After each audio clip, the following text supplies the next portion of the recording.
here's where the hypocrisy comes for California. 60% of their oil that they import comes from foreign sources, including Iraq and Iran. And it just came out that Iran is selling oil through Iraq because of sanctions. So, this is just absolutely horrific. And you take a look at China's electric demand growth since 2022.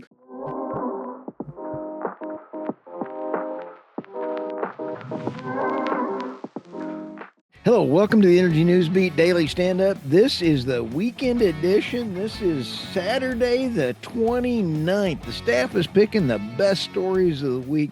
We have had an absolutely crazy, wild week. Michael and I were even on site at our drilling rig. We had walked out 3 more sites that they're going to drill. This is a pretty exciting time for Sandstone Group, but for the Energy News Beat Daily Stand-Up, we hope that you sit back and enjoy the best of the stories that the staff puts together. Have an absolutely wonderful weekend. Hug your family, hug your pets, and we want to give a shout out to Reese Consulting, Energy Consulting. They are a phenomenal sponsor of the Daily Show. Have a great time, and we've got their information there for you. So have a great day. We'll talk to you all soon. The UK's Heathrow power outage sheds light on net zero. The second line in there is London's Heathrow Airport had a major power outage and relied on biofuel backups. Holy smokes. It was at a standstill on Friday, Michael, because of a power outage due to large fire nearby and a disruption. It affected more than 1,300 flights in the coming days, and the cause is under investigation. Well, we found a few of those on the Texas Alliance put out there, a video of a guy admitting it appears Heathrow had changed its backup systems in order to be, wait for it, net zero. Their net zero went to biofuels, Michael, and they caught on fire. And so you sit back and kind of go, this brings up a gigantic question, Michael. Biofuels, which is also ethanol. I put in here and did a little research on Grok on X. Why don't we get rid of ethanol? I've written about this before. Ethanol takes more energy to produce. It costs an average of $2 miles per gallon per car. Think about how much that is, and then you think about the cost. It roughly costs for 15.6 billion gallons, roughly 26.4 billion it costs the United States every year. That's not including car maintenance or anything else. Yeah. I mean, do you want to know the reason why we still use ethanol? And before I say it, I want to say I love farmers. I think farmers are the backbone of this country. But the reason why ethanol is subsidized by the United States is because it's really a direct subsidy for the corn industry, which is the majority of the farming that gets done in the country. So you're at a, we need farmers. The question is, do we need them producing corn? And the problem is you have most of the agriculture in the United States still producing corn because the country and the United States is buying it to use ethanol, which is less energy efficient. So, it all, and this was done, Stu, when was this done? This was done way back in your favorite president, George Bush era, as a way to garner support throughout the middle of the country, because if you can imagine, the middle of the country used to be you now look at a map of Democratic and Republicans and it's basically red in the middle and you've got these little strips of blue on the outside. It used to not be. It used to be more of a checkerboard. You used to have a lot of places like Iowa and the Midwest used to be not necessarily hardcore, Marxists, or communists, but they used to definitely have some left-leaning tendencies, and you would find pockets of places in Iowa, pockets in places of Nebraska, Kansas, and throughout that Midwest where there was some left-leaning stuff. So what did the administration back in 2000, I think it was like 3 or 4, do in the midst of, I think it was right before the 2004 election where there was a chance that Kerry was going to win? Well, you start encouraging ethanol, it's a direct subsidy to those people. So that's my problem ultimately from an economic standpoint of subsidies. It's hard to wind them back. You can't, once you get somebody hooked on money, their standard of living raises, and you can't roll that back. So I don't know what to do about this ethanol thing, but I agree with you. We got to figure out something.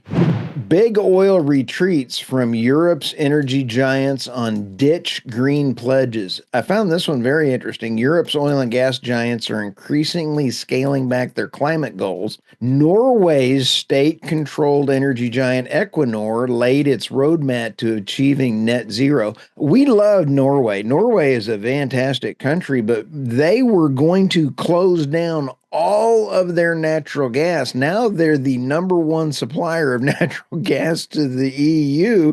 They love them some natural gas.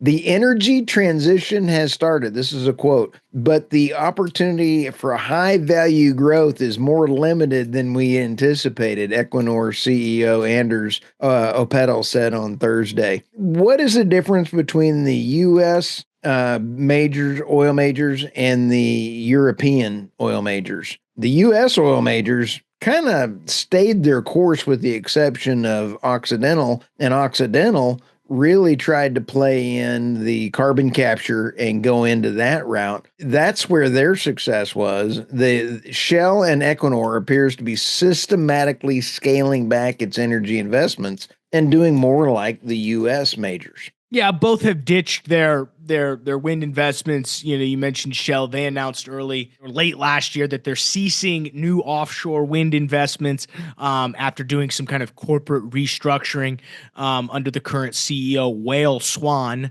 And what's hilarious is he's citing looking to boost profitability. So I mean, they used to kind of hide it in the press releases by saying, oh well, we're reorganizing to be more competitive, and they used to hide. Now they're just outright saying, yeah, it's to boost profitability. So, it's the funny part. The company spokesperson said, while we will not lead new offshore wind developments, we will remain interested in offtakes where commercial terms are acceptable. That means they're not doing anything because they're not going to find any commercial terms acceptable, and are cautiously, I'm dead serious, this is the quote, and are cautiously open to equity positions if there is a compelling investment case. I mean, that's so IR guy of the week right there for whoever came up with that, because that's saying, oh, we're open to it, but we're not ever going to actually do anything. But we'll listen. We'll take a meeting. We'll let you wine and dine us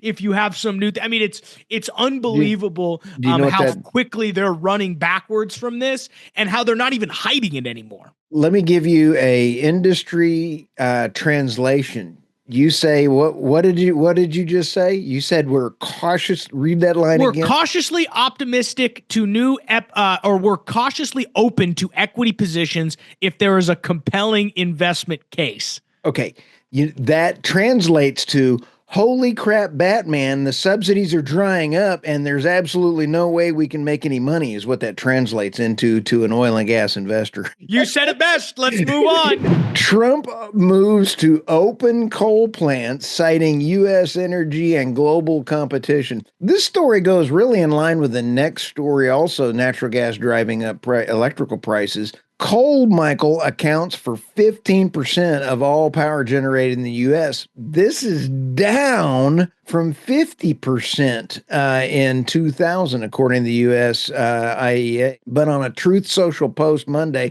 President Trump announced that America's trove of coal-burning power plants, once it begin, will be operational. This is very, very important. Lee Zeldin said he's rolling back the 31 environmental regulations, including some that limited pollution that can be emitted from coal-burning power plants. This is critical because we cannot shut them down yet. We need to keep them open. I think that clean coal technology is a technology that we need to get better and export it to the countries that are going to be burning, like India and China. Let's sell our great technology to them and then put energy as an export service. That to me would make more sense. Let's get clean coal going as opposed to just king coal. No, you're absolutely right.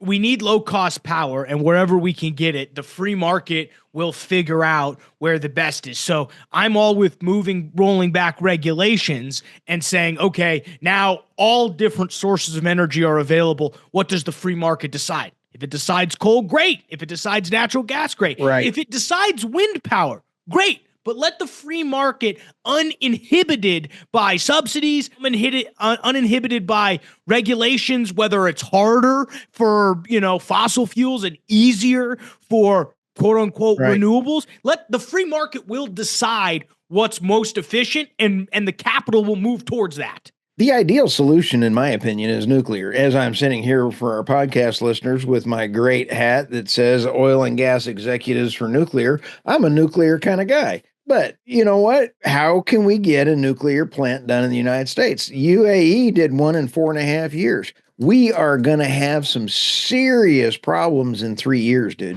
Coal, baby, with Robert Bryce. This is a fabulous article. In fact, I noticed also that there were several other articles. Coal is growing great again around the world. Net zero and decarbonization pledges are a dime a dozen. Soaring coal use in China and India is swamping the West's decarbonization efforts. Here's climate policy reality check in 9 charts. I put one in here just as the first one coming around to the block. And take a look at the somewhere around the 8,000 coal plants around the world, where they're located, and China, the US, and India. And I'll tell you what, who's got the lowest output out there per capita? And it would be the United States. Why? Because we put extra technology on our coal plants that the others don't. So California has an aggressive carbonization scene. It's committed to just and equitable transition to carbon neutrality by 2045. Making that happen, said, will require significant reductions in greenhouse gas emissions. Here's where the hypocrisy comes for California. 60% of their oil that they import comes from foreign sources, including Iraq and Iran. And it just came out that Iran is selling oil through Iraq because of sanctions. So, this is just absolutely horrific. And you take a look at China's electric demand growth since 2022. To quote Robert Bryce, is gobsmacking. Canada is 633. EU nuclear is 810. But you take a look at the growth at it's just unbelievable. The IEA also reports that emissions from electrical generation remain the highest of any sector, and that in 2024, greenhouse gas emissions from the electric sector set a whole new record, 13.8 billion tons of CO2. That's a slight increase. So when you sit back and take a look, China's use of electricity needs to make clean tech dwarfs of entire countries. And then you take a look at 50% of nuclear capacity is being built for, wait for it, China and India. If there is absolutely anything that we take heart here, and that is the United States has to get back to being a nuclear power. We've got a ballpark of about 92 reactors. We've got the most of anything, but we've got to do more. China and India emissions are the real story here. CO2 emission in the 6th largest economy.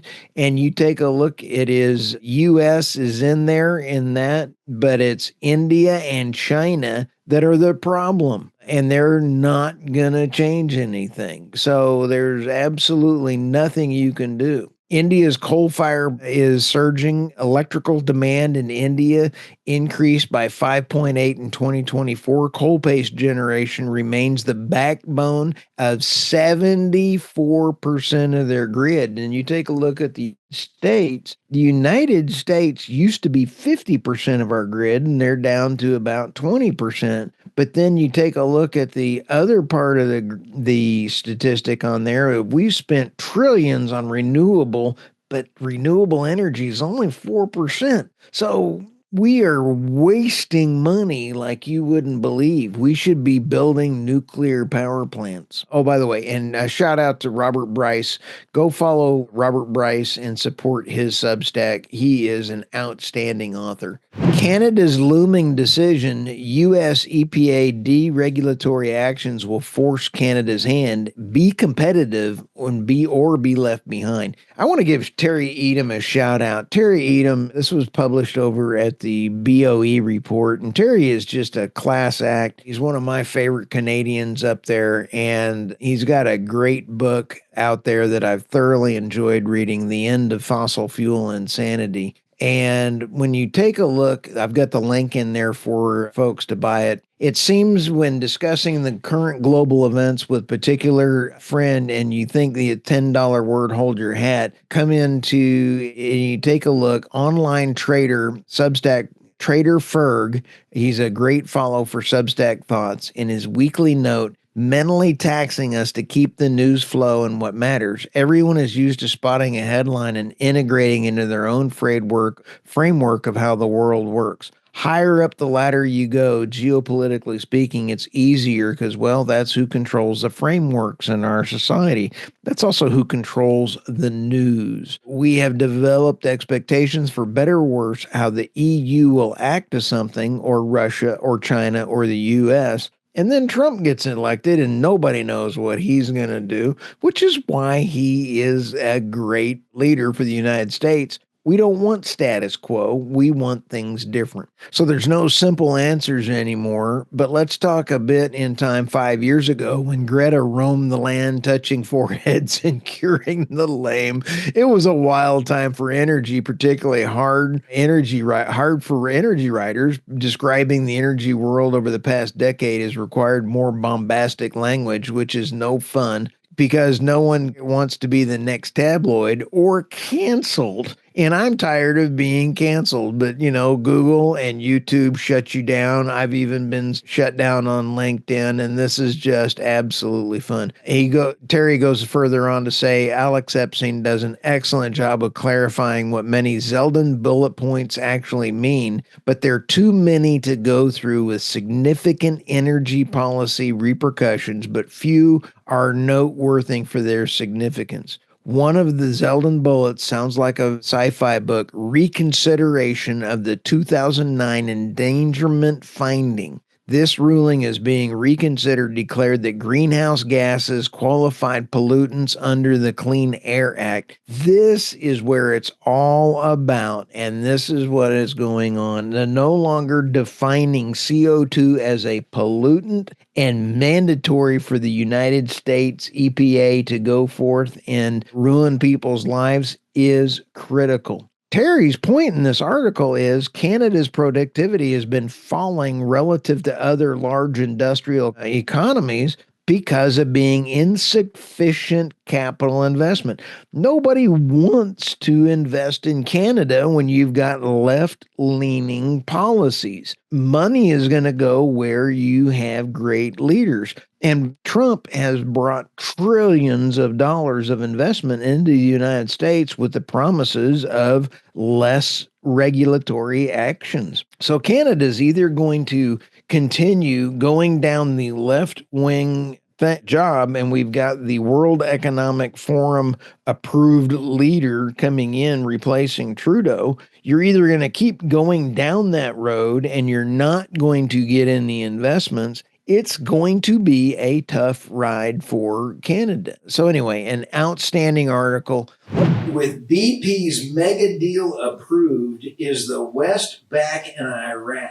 There's a couple key points here. Iraq approved BP's $25 billion contract to key Kirkuk oil fields. The Western Megadeal may stabilize Iraq's oil ambitions. Michael, here's something most people don't realize. Iraq is one of the biggest oil fields and natural gas fields, but they've had to install a floating natural gas LNG import facility because they don't have the technical skills to develop their own wells. So this is a gigantic thing. This follows on yesterday's news that Shell may be delisting, and they're having some serious doubts about being in the UK with all of the serious problems. So if you have Shell and BP leave the UK, holy smokes, Batman, that's good. Where are they going to go? Oh, the US. Yeah. And then there's some real interesting, minute details about this, about what it takes to operate in Iraq. It's basically a huge water flood. And if you know anything about water flood, you need a lot of water to move oil. You need a lot of water to move a little bit of oil. And when you've got a lot of oil down there, it is a technical deal.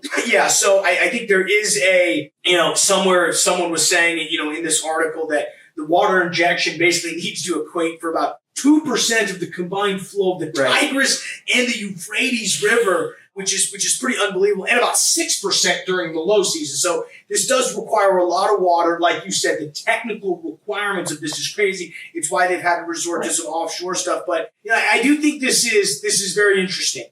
And one bit of hypocrisy while you catch your breath there. Are you ready for this? You ready? California imports from Iraq. And this is absolutely hilarious. So question here. Yes. It's long been talked about that BP would consider moving their listing from their main listing from the London Stock Exchange to somewhere in the United States, whether it's, I assume the New York Stock Exchange, maybe the yet to be created Texas Stock Exchange, which I promise you, if that comes to fruition, Energy News Beat's listed. We're taking Energy News Beat public via the Texas Stock Exchange. I promise you guys that we will do that. But my question to you is, let's just say they go through with really diving deep into Iraq. Is that going to hurt them when they try to look to list on the stock exchange here in the United States? Are they going to get penalized? Maybe not by investors, but obviously by the government. That one is a good question because the United States buys from sanctioned countries anyway. So, you sit back and kind of go, they may be a sanctioned country. Take a look at California and New York and everybody else. They're buying outside the sanctions. So the answer is I don't think it would matter. You heard it here second, guys. U.S. buys sanctioned oil. Who would have thought? When you sit back and think about TotalEnergies, they are really pushing for Nord Stream to come back online. Why? Because if you don't have cheap natural gas, you have deindustrialization, and Germany needs it. I saw this headline and I thought it was absolutely phenomenal. You sit back, the CEO believes parts of the Nord Stream pipelines can return to operation to Europe's needs. There were people out there all over X going, nope. Well, I think what's interesting here is this is really in contradiction with what other European NATO countries are talking about. Germany says it's not coming back. Estonia is not saying that. There's other LNG sources they're looking at. What's funny is Trump talked about this all the way back in 2016 about weaning themselves off, and it took an explosion of the Nord Stream to finally figure it out. Yes. But here's the difference, though. What's the price difference between cheap Russian gas coming in on a pipeline versus LNG? You're talking about $14. Yeah. That's a lot of money, baby. Yeah. Here's this quote from Patrick Poyan. He's the CEO. Quote, I would not be surprised if 2 out of the 4 came back to stream, not 4 out of 4. So at least 2 will come back. Possibly. Now, here's the catch. The only manufacturer to the Nord Stream system are Canadian turbines, and Russia removed all 6 that were still available. So, what they talk about also in this article is how the bringing on Nord Stream 2, which was never brought online officially, could be part of the negotiations of the ceasefire between Russia and Ukraine. Where do you see that? I see that as a big play because when you take a look at, I did not have on my bingo card President Trump talking about taking a Russian nuclear plant, the largest in Europe, in Ukraine, and having the U.S. go ahead and manage it. And Michael, our great Secretary of Energy, you know what he said? What'd he say? You bet, President Trump. Yeah. I'm in. Absolutely. I love that.